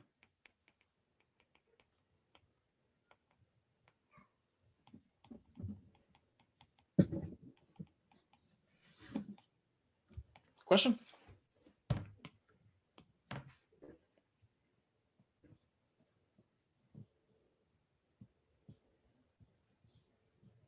Okay, so on the right-hand limit, the one on the left, right, the approaching 0 from the right, this one right here, we're plugging numbers into the right of 0, in other words, bigger than 0, so we would want to use the bottom piece. So if I do the limit as x approaches 0 from the right, I'm using the bottom piece, and so that's going to be this, right?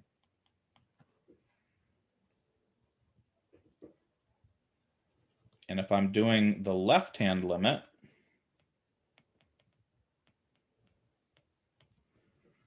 we're going to use the top piece.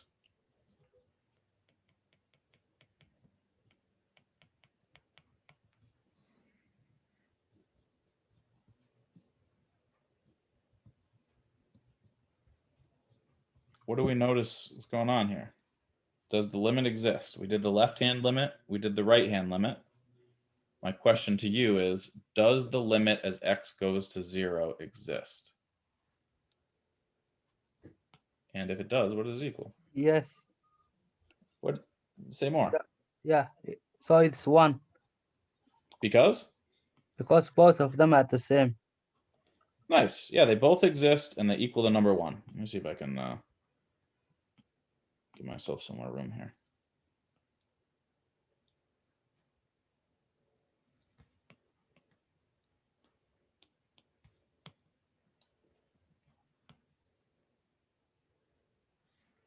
Great. So the limit as x approaches 0 in general, not from the right or the left, but just the final answer here of this function equals 1 because, and that's b/c, shorthand abbreviation for because the left-hand limit and the right-hand limit both exist and they equal the same thing, right? Because the limit as x approaches 0 from the right equaled the number 1, which was the same thing as we got as we approached 0 from the left.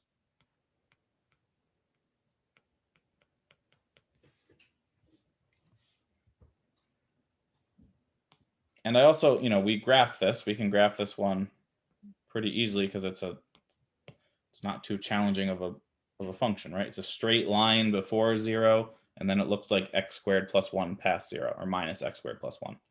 So that looks like this, right? If we graph that, it would be coming up here with an open circle, and then down like that.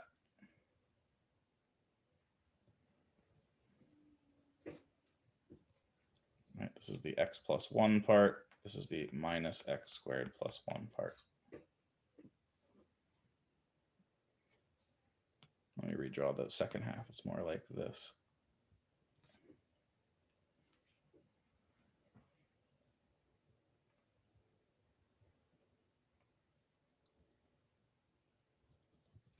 I'm going to do a quick summary of what we just did there in a second. But I want to make sure everyone has caught up and has asked anything that they'd like to say before I do that. Thoughts?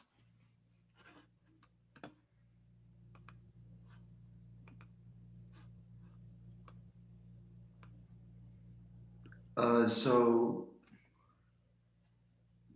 the limit doesn't actually exist. There's a hole in the graph, but there is a limit. No. The function doesn't exist there. Okay. The limit does. Okay.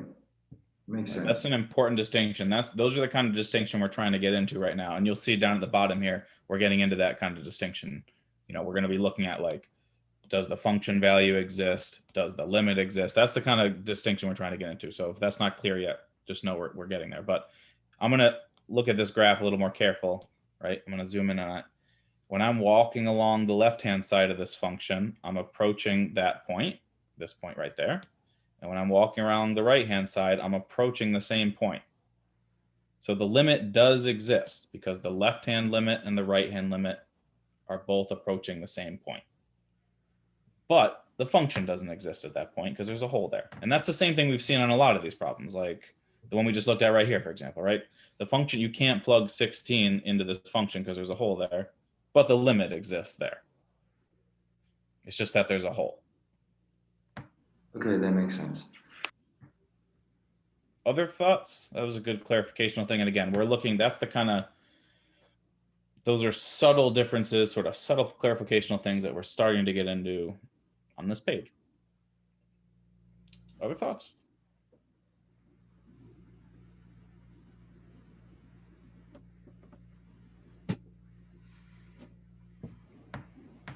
So let's look at a picture version of this same thing. And I'm gonna do this first one, and I'm gonna ask you to think about the second one. So on the first one, oh, my colors just changed. Give me those other colors back. Oh, that's because it's a different thing. Sorry, I get confused. Got distracted there. So here's a different piecewise function. This is a piecewise function of two lines, right? So it'd be like, looks like it's y equals x, and then the other one is y equals maybe minus x plus 4 or something like that. Anyway, when we plug in function values that we first want to think about doing, you want to go to the filled in circle, right? And so this is a hole right here. And this is also a hole right here. Right, so in the first example, if we want to plug in x equals 1, we go up to the graph and it's right here, not in the hole, because there's nothing in the hole is implying there's nothing there, right? So f of 1 is 1. Is that okay? You're not going to the hole. You're going to the filled in circle. Similarly, f of 0 then is right down here in the corner. It's just 0. What's f of 2? Right? If you want to think about where x equals 2 and you go up, there's a hole there. What do you think we should write? Would it be 1? So there's a hole, which means there's actually nothing there. Like if we tried to go up to the graph, we would just go right through that hole. And so you would say it's undefined or does not exist or something like that. Oops, not DEN, DNE.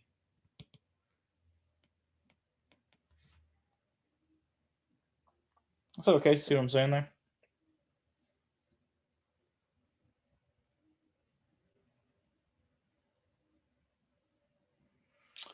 All right, let's look at some limits then. Are those function values okay before we look at limits? Yeah. So this one here is asking about the limit as x goes to 1, but in order to answer that question, we need to look at the right and the left-hand limits. So we want to look at 4 and 5, and that'll help us answer 6. Okay. If we're looking at the left-hand limit, which is the first one right here, I'm going to draw where that is on the graph. So that's we're approaching 1 for one thing. So we're thinking about this one. And if we want to approach 1 from the left, we're walking along this graph, this part of the graph, towards this location.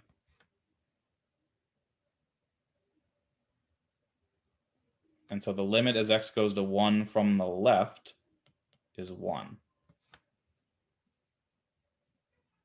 Is that okay? Right, that's like doing this way.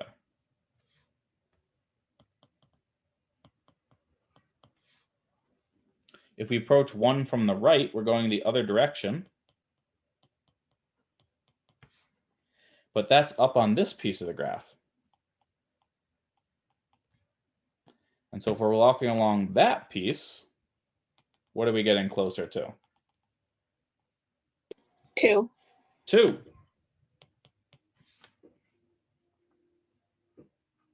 All right, so this is a disjoint piecewise function. One of them's coming up from the bottom, one of them's coming up from the top there, and they end up at different locations when you approach it from the left or the right. So what would we say about the overall limit? What's the limit as x approaches 1? The limit doesn't exist. It doesn't exist. Nice. Equal DNE, that's a little bit of a misnomer. I don't know. You could just say it doesn't exist. But the key part is why? Because we need the left-hand limit and the right-hand limit to be equal.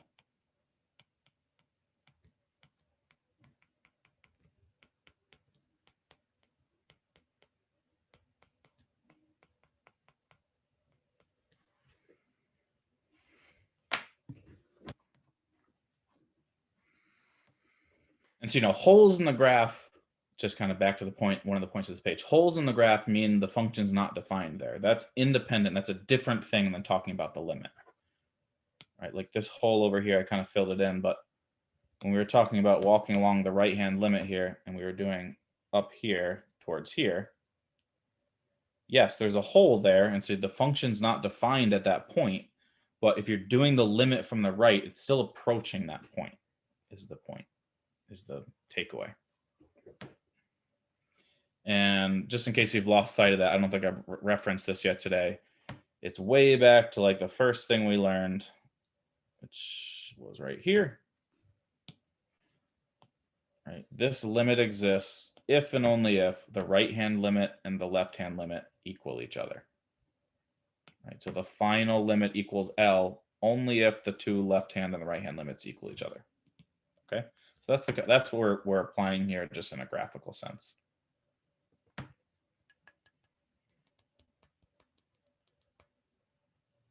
Thoughts?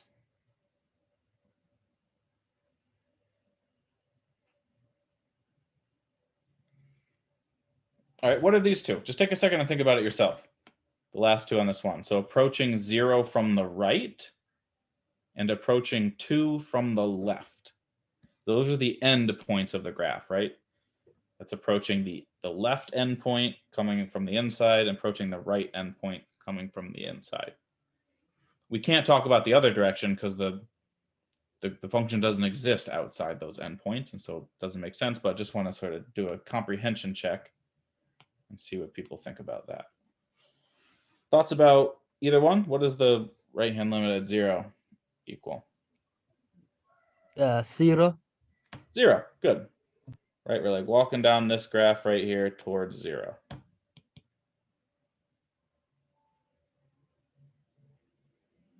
Oh, saw the chat pop up.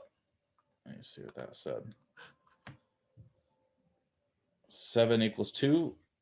8 equals does not exist. So I think 7 equals 2. Okay, so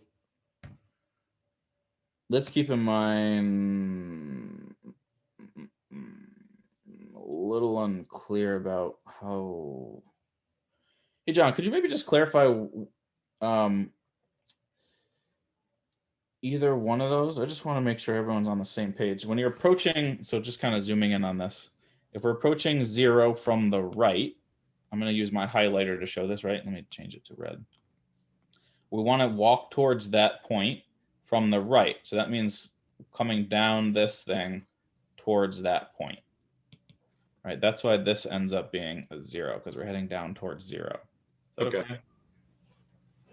And Yeah, then, so then maybe clarify the number 8 then. What is 8? So if we want to approach 2 from the left, let's go back to the graph. Right, here's the x value of 2. And so we want to be walking down this graph. What would you say for that one? So if 7 was 0, is that 2? So we want to be walking towards the number 2 from the left. And so that puts us up on this piece of the graph coming down towards this value. Is it the y value that I'm giving? You want the y value, right? Okay, so maybe that's the confusion.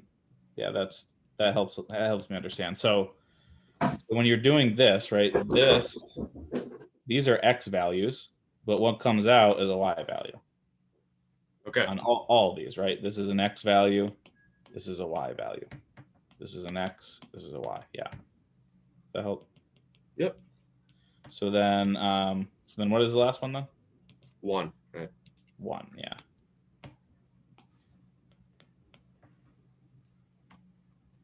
Right, because you're walking down there towards that point.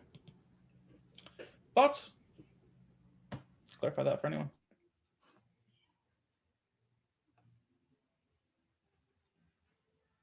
Okay. So then would you just take just a couple minutes and see if you can do the next one? So on this one, we're just looking at 1. Right, so you're kind of focusing on the number 1. You're doing the left-hand limit and the right-hand limit, and then based on your answer there, you can figure out the final limit. And I'm just going to kind of start noting things, and then we'll look at it sort of together in just a second.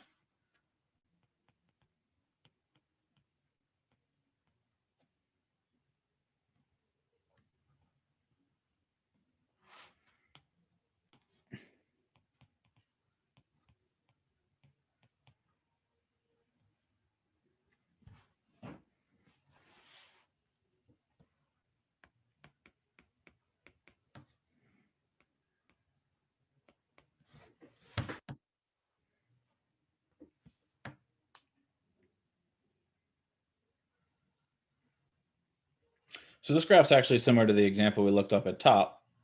It's very similar to this one up here, where we have 2 things that kind of meet up at the same spot, but the spot they meet up has a hole. Right, it's very similar to this one here. So thoughts? Maybe I should call on someone. Someone who hasn't said something, say something would be great, or I could call on someone, I guess. F of 1 doesn't exist. Yeah, so f of 1 does not exist. So this is a D and E situation because there's a hole right there. Absolutely. What about the left or right-hand limits? Let me use this colors. They do exist.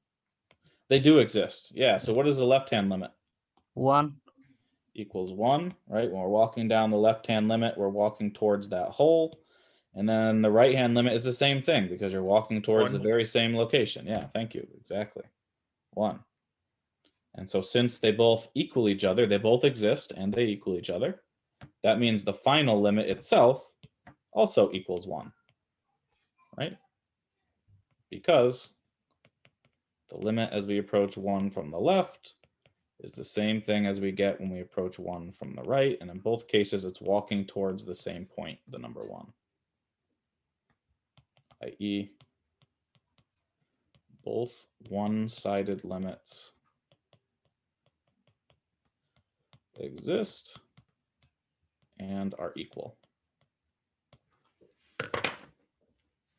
So it's, it's nice if you got a graph, really nice, easy, quote unquote, way to see the limit, if it exists. Clarify that? Anything about that?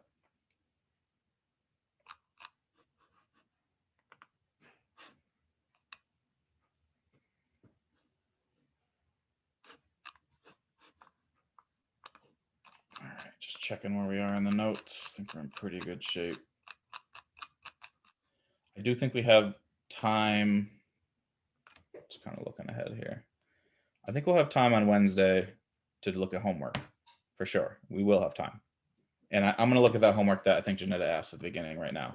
But I'm just trying to think like, I'm happy to spend time on homework on Wednesday, but it really is going to require you guys to have some questions. Right? I'm not going to sort of wait half the class period for people to look through the homework at that point. Please try to look at it before Wednesday. This is your opportunity just to get some of it out of the way, right? Let me help you with some of it. Let's go back to that question that she asked, though. Are there questions about anything on this page before I switch back to that? Oops, so this is the one that was asked about. Let me take a screenshot and we'll look at it. All right, good.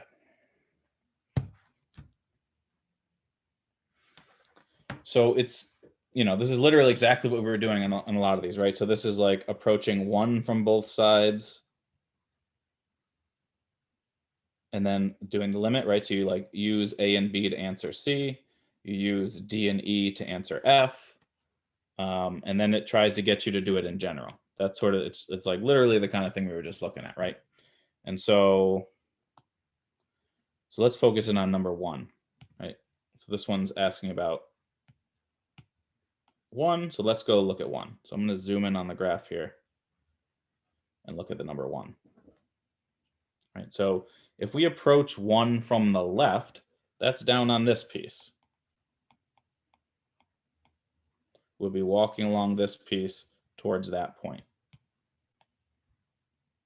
And if we approach 1 from the right, we're up on the other piece. Oops. Would be walking along on this piece towards that number, right? And so this equals 1 and the other one equals 0. Questions about that? Just let me zoom out and look at the questions again, right? So this is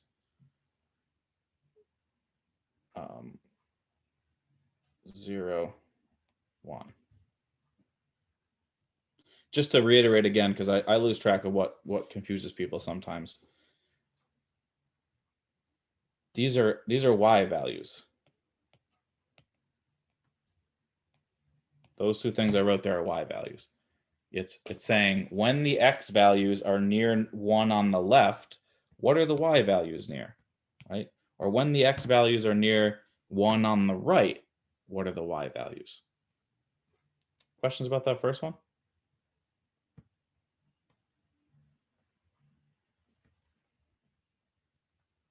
So then the same thing happens if we approach, oh wait, no, I forgot to do the second part. So this one is, and how does it want us to enter it?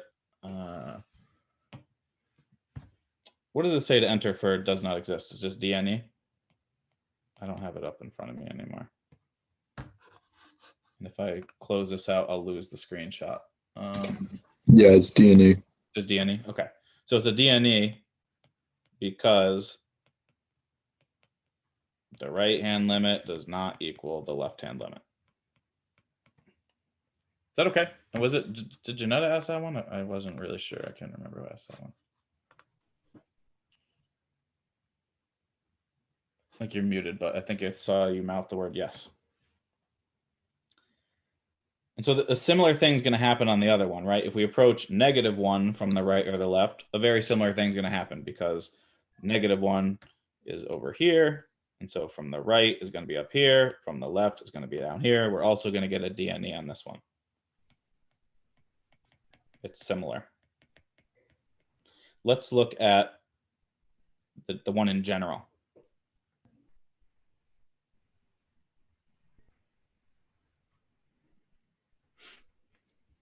Hold on 1 second. Yeah.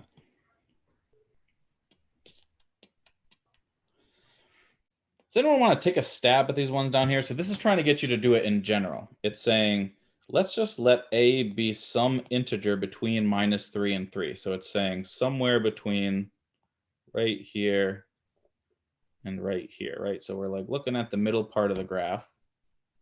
Can someone in general say what's going to happen? Like, notice how when we approached 1 from the left, let me, maybe I'll do it with a highlighter.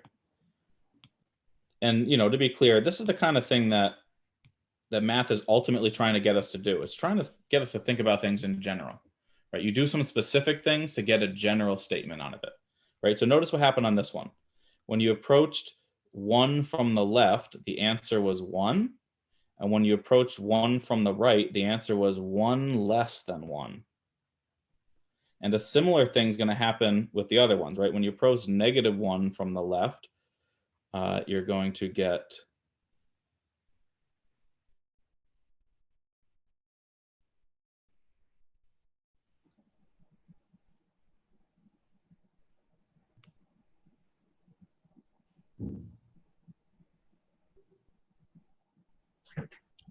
So I get 4 for that, but I didn't know why before. And it's right for question D. The numbers are different for each person. Oh.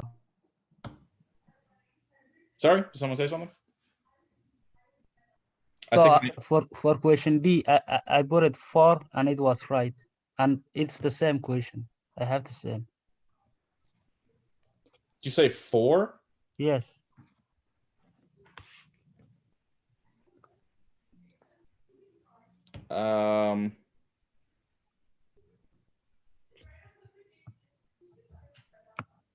There's no equation. I guess I'm confused what you're talking about. We just have a graph here, right? Yes. D, question D. That's what I said. D. After C. So what about D? So the answer was 4, but I didn't know why is it 4 like before. Yeah. It should be -2, not 4. How are you getting 4? And who's saying that? Let me pull your specific question up to make sure that we're actually looking at the same thing. It's because the limits go to a different number for each person. So like I have the limit of x to 2. Yeah, so right. You probably have a different graph, whoever said that. I'm still not sure who said that.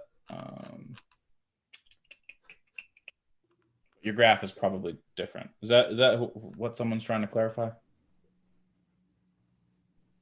Yeah, Rory's saying that people have different graphs, and I believe Abdurrashid asked a question. Okay, thank you. Yeah, so Abdurrashid or Rashid, you probably have a different number right here. Like it probably looks like the same graph, but the scales are probably different. Does that make sense? Is that true? Well, I think the scales are the same, but x is going to a different number. So I have x to 2. Oh, I see what you're saying. So instead of approaching 1, you have approaching 4. I'm sorry, I was confused about what the question even was. So yeah, this is getting back to what I said at the beginning. If you're not familiar with online homework, it gets generated differently for different people. So it'll be like generally the same thing, but it looks like in this particular one, everyone's approaching a different number. But you can still get an answer. Sorry, that was confusing. But I really still don't see how you guys got the answer for that. For which piece? Well, for D, E, and F. So we haven't answered it yet. Yeah, I've been waiting for someone to answer, and it sounded like Rashid was just trying to clarify what he had compared to mine. What I'm trying to point out in this, and what you should sort of be able to realize regardless of what number yours is specifically going to, and I want to just say that one more time just so no one's confused again. Everyone's number is going to something different, so it's going to be a little bit different. But you should notice how when you approach, let me write it in the middle here. The general thing you should see is when you approach a number from the left, you get 1 less than that number. And when you approach a number from the right, you get that number. That's what's going on. That's what happened in the thing I showed you right here. And that's what you should also be able to see regardless of your specific numbers. And so in general, the limit's not going to exist because they're always going to be different numbers. So should I just put D and E or something? For which question? Well, you said there are always going to be different numbers. So there's three things that you should be entering, right? One of them is this. One of them is this. And then the third one is going to be DNE because they're not the same number. One is A and one is A minus 1. Those are different things. And so that's why the third one ends up being a DNE. I don't have that. The screenshot looks like didn't quite capture that part for me. Oh, I guess right here, actually. Or something like that. Sorry, what'd you say? I already tried to put like what's it called, A with exponent with the negative exponent and A with the positive exponent and then DNE.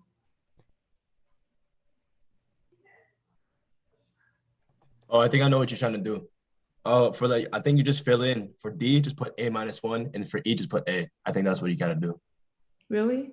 I think. I don't know. I didn't do it yet, but that's what I think. So I guess I'm a little bit confused. I literally have the answer on my page right here, pointing at the place where it goes. And so I'm obviously not doing a good job of conveying not only what the answer is, but how you get that answer, which is really the more important thing here. I think Janetta was looking for a numerical value rather than just submitting A minus 1 and A. No, I did. I actually did put A, like I was putting A's over and over and over again. Would it be possible for you to share your screen? By the way, class is over, so you guys are welcome to go, but I'm gonna stick around and work on these homework problems. If Simon wants to stick around and look at that homework problem, we can do that too. Oh, A minus 1, let me see. A minus 1.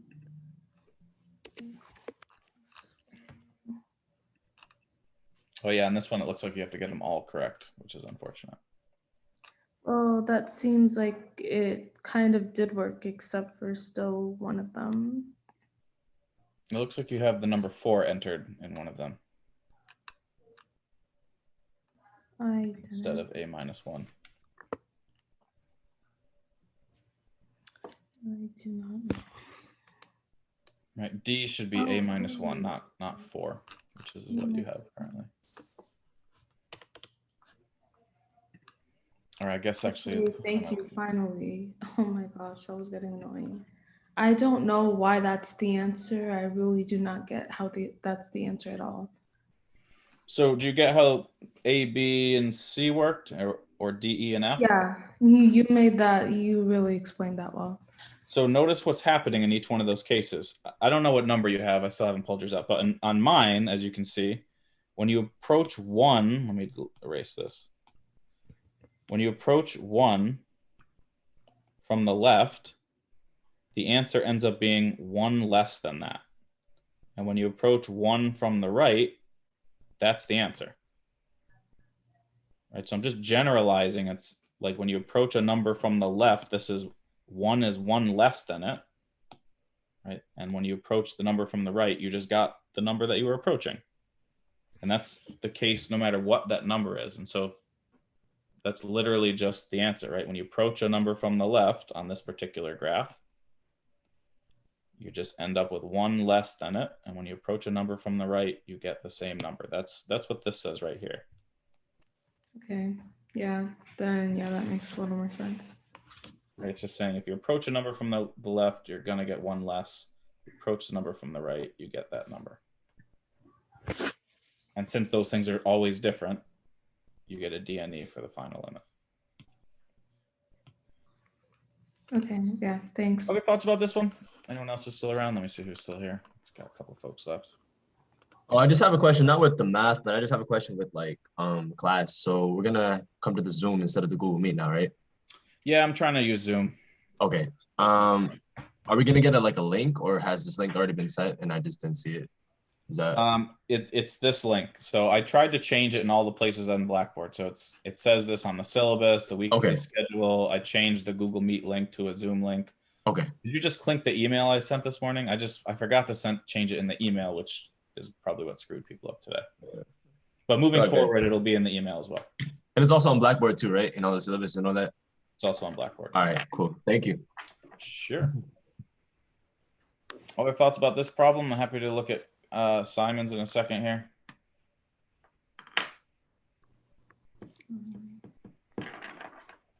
Sorry for not meeting you on Friday. Sorry for missing class. Oh, that's all right. Just would you mind just replying to the email I sent you? Yeah. Thank you. You're welcome.